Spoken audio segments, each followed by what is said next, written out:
inébranlable du très respecté grand maître éclaireur pro-vérité.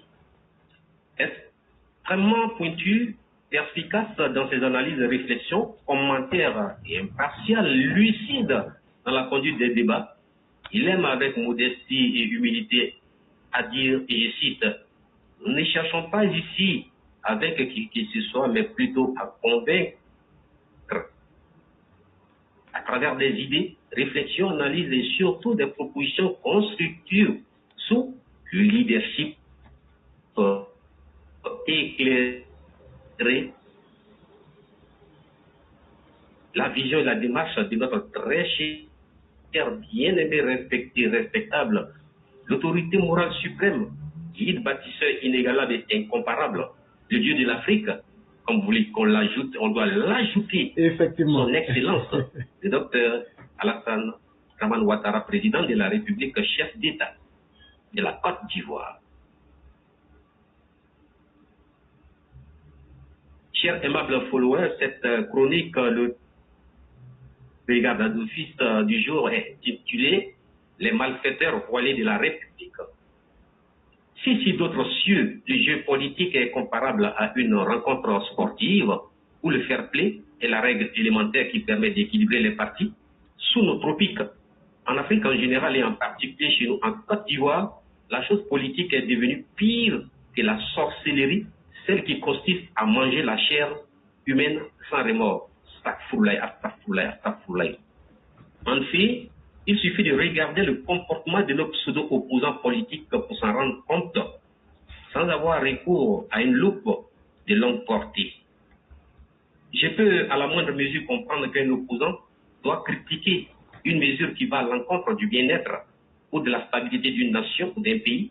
Cela est de bonne guerre, car c'est cela son rôle. Mais s'opposer sans rien proposer de concret, mais simplement que pour vouloir nuire son prochain, quand bien même que ce dernier pose des actes positifs au profit et à l'avantage de tous, cela s'appelle la mauvaise foi qui s'apparente à la sorcellerie et l'obscurantisme. La question que je me pose est la suivante. Mais pourquoi l'homme noir ne veut pas se défaire de sa noirceur, celle de la peau, pour devenir blanc dans l'âme et dans l'esprit, comme l'est la grande majorité de ceux-là même qui ont la peau blanche, c'est-à-dire les Occidentaux? Face à certains agissements, déclarations, propos ou prises de position, le plus souvent incongrus et biscornus, c'est-à-dire bizarres, il a de quoi s'interroger sur les vraies motivations de certaines personnes chez nous en Côte d'Ivoire, qu'ils soient de la classe politique ou d'autres couches socio-professionnelles, culturelles et même religieuses. S'il est vrai qu'ici-bas, nul n'est parfait, donc, exemple de tout reproche et critique, force est cependant d'admettre que malgré cette vérité historique, de vous à moi, très honnêtement, qu'est-ce que nos opposants croient pouvoir réaliser qu'il n'a pas encore fait? Il n'est pas en train de faire le docteur, son excellence le président de la République, Alassane Ouattara, depuis son accession à la magistrature suprême en 2011.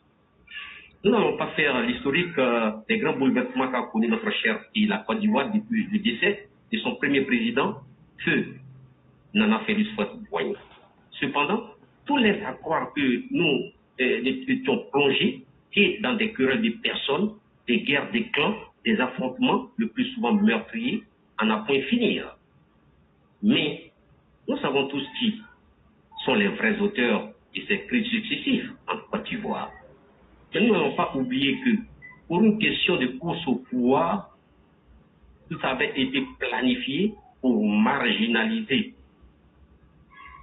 exclure une bonne frange de la population ivoirienne du jeu politique.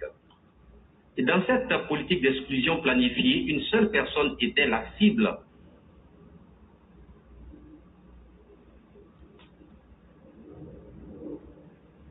de tous.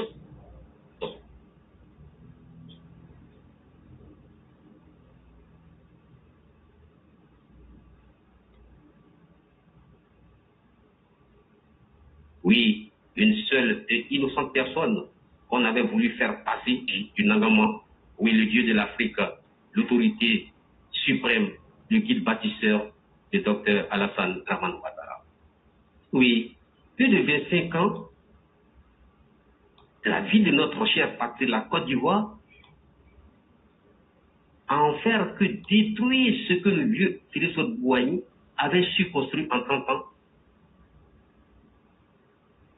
d'ouverture, de cohésion sociale entre les fils et filles du même pays et avec nos frères et sœurs des pays frères de la sous-région et du reste du monde.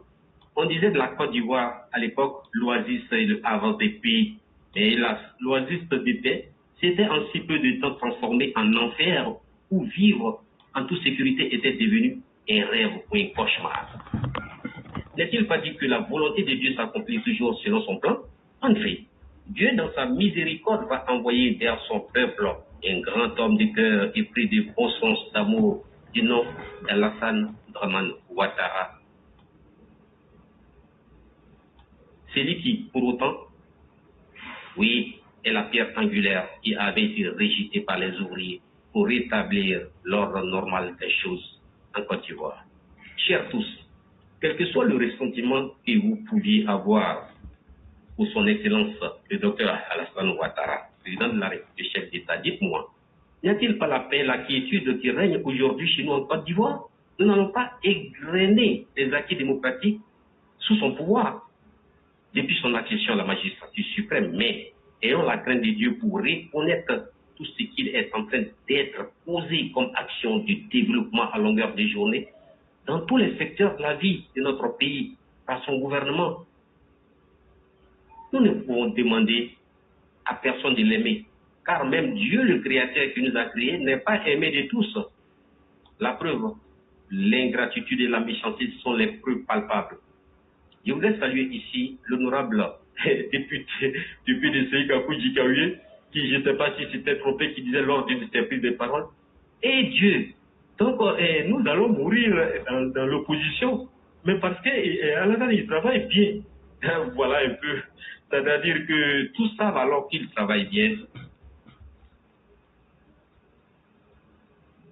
Alors, mais pourquoi ne pas donc accompagner ce dernier dans ce travail? Et quant à son aîné qui est Bédier, je crois savoir qu'il avait, quant à lui, fait des éloges, les atalakou de son jeune frère Alassane Dramane Ouattara, le qualifiant comme étant le bâtisseur jamais égalé qui mérite un second mandat. Lui à qui tous les honneurs et privilèges avaient été accordés lorsqu'ils formaient ensemble le RHDP. Le bon Henri Konan Bédier en est une illustration palpable. C'est pour vous dire que nos soi-disant opposants, pour certains savent et sont très bien conscients de tout ce qui est en train d'être réalisé en positif dans notre pays par son excellence le docteur Alassane Ouattara. Mais pourquoi nourrir cette haine et cette jalousie contre quelqu'un qui fait déjà ce que vous dites vouloir faire pour votre pays et vos concitoyens? Et face à cette question, le commun des mortels que nous sommes ne saurait répondre. Peuple de vipères, comme les a appelés Jésus de Nazareth, soyez au moins reconnaissants. Si vous êtes, comme vous le dites, des croyants qui craignent la colère du ciel qui finit par s'abattre sur la tête des ingrats, des méchants, des jaloux et des hypocrites. On les entend par là dire qu'on ne mange pas le goudron. Pendant ce temps, personne d'entre eux évite d'emprunter ces routes bitumées pour se rendre d'un point à un autre. Ils disent encore que le pays est surendetté alors que lorsqu'on construit les universités, des hôpitaux, des écoles, des ponts, des échangeurs et qu'on finance des projets de développement, électrifie et rallie des châteaux d'eau, des centaines de villages, personne n'appelle ses parents à ne pas utiliser ces infrastructures dernière génération. Alors, de grâce, dites-nous au juste, de quoi est-il réellement question et que vous voulez-vous au juste de nous et du bon Dieu? Sa barbe? Ah, si c'est de cela qu'il s'agit, détrompez-vous, car vaut mieux pour vous de demander l'immortalité et de demander au bon Dieu sa barbe. Et comme dit le proverbe de chez nous, quand on veut abattre son chien, on l'accuse de rage. C'est cela, selon mes analyses, le jeu trouble auquel s'adonnent certaines personnes sur le sol de Côte d'Ivoire. Je crois savoir qu'il en avait demandé que les Ivoiriens restent cloués chez eux, à la maison, pour ne pas aller au travail. Et c'était hier.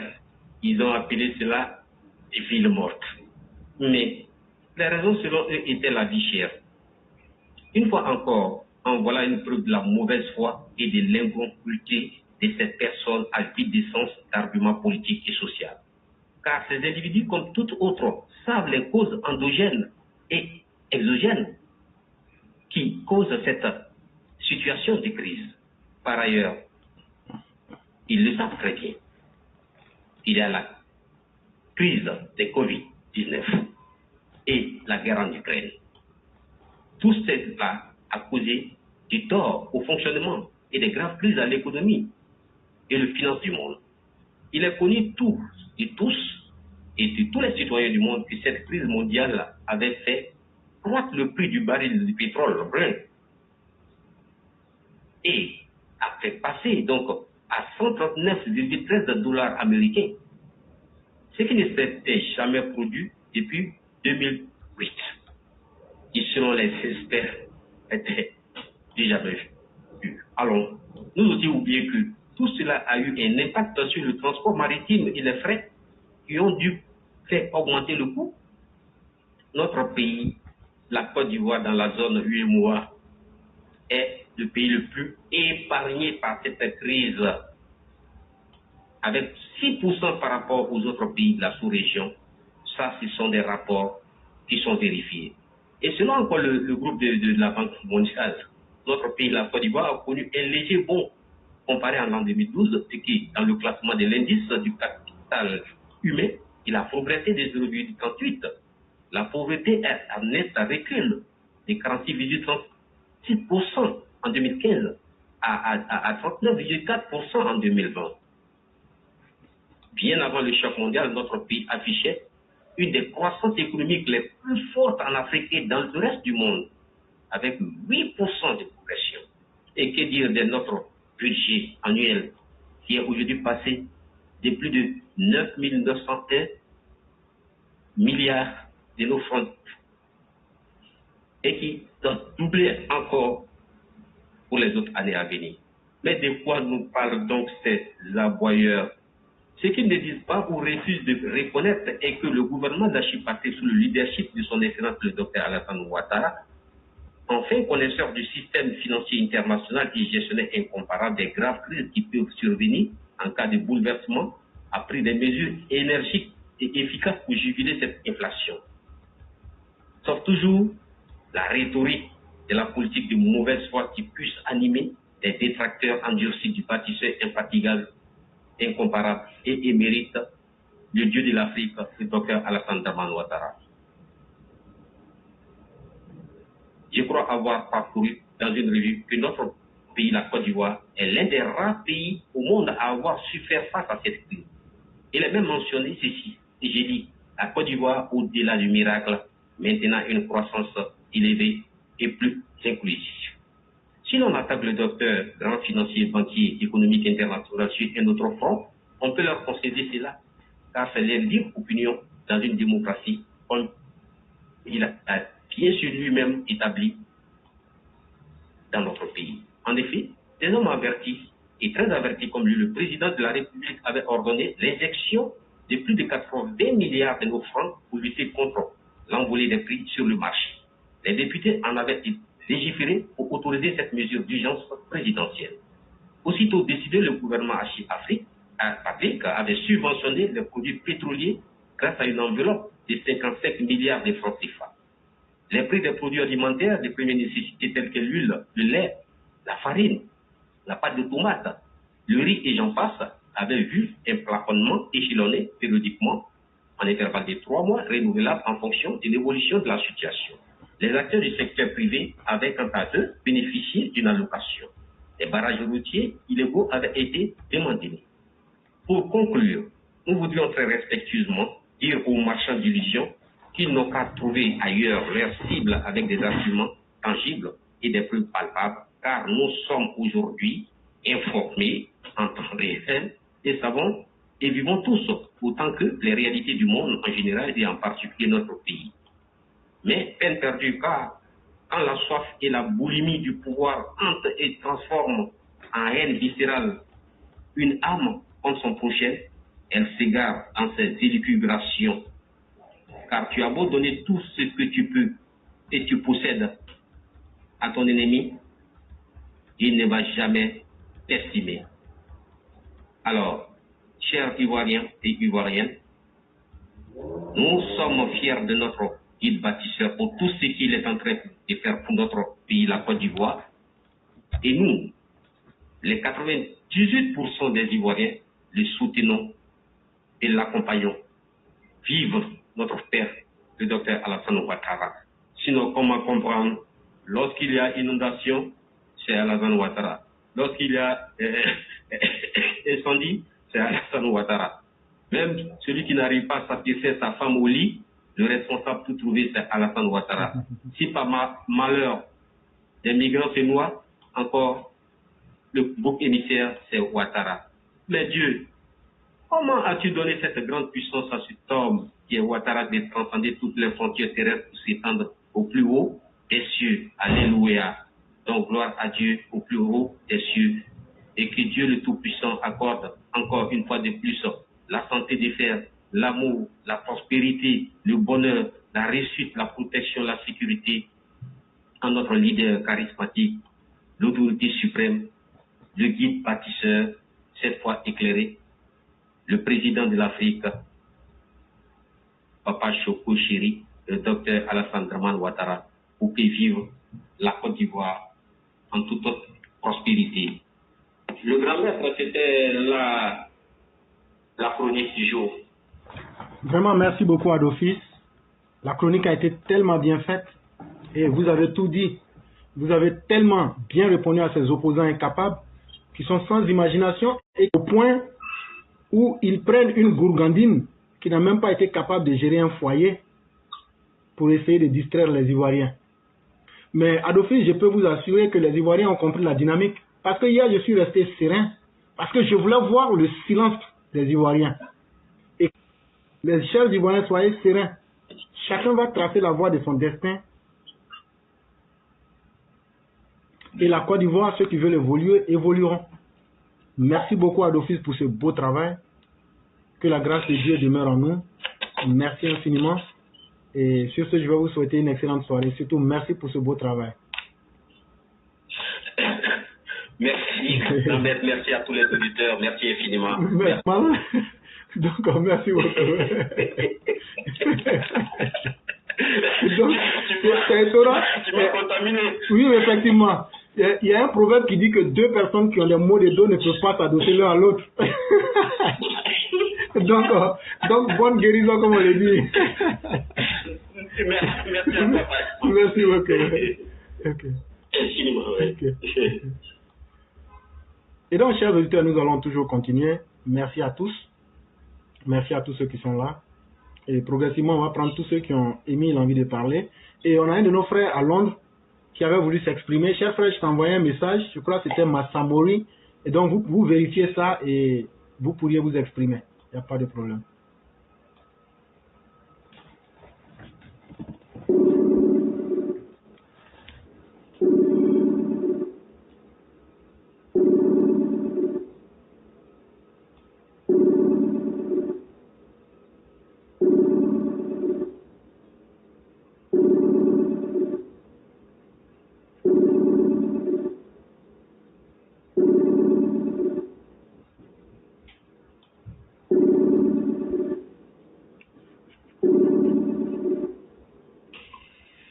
Alors? Bonsoir, cher frère. Bonsoir, cher frère. Comment ça va? Oui, ça va très très bien. Dieu merci. Et la journée? C'était une excellente journée en tout cas. Il ne fait pas trop chaud, c'est bon. Dieu merci. Que Dieu nous protège toujours. Amen, amen. Que Dieu protège tout le monde, cher Amen, frère. amen, amen.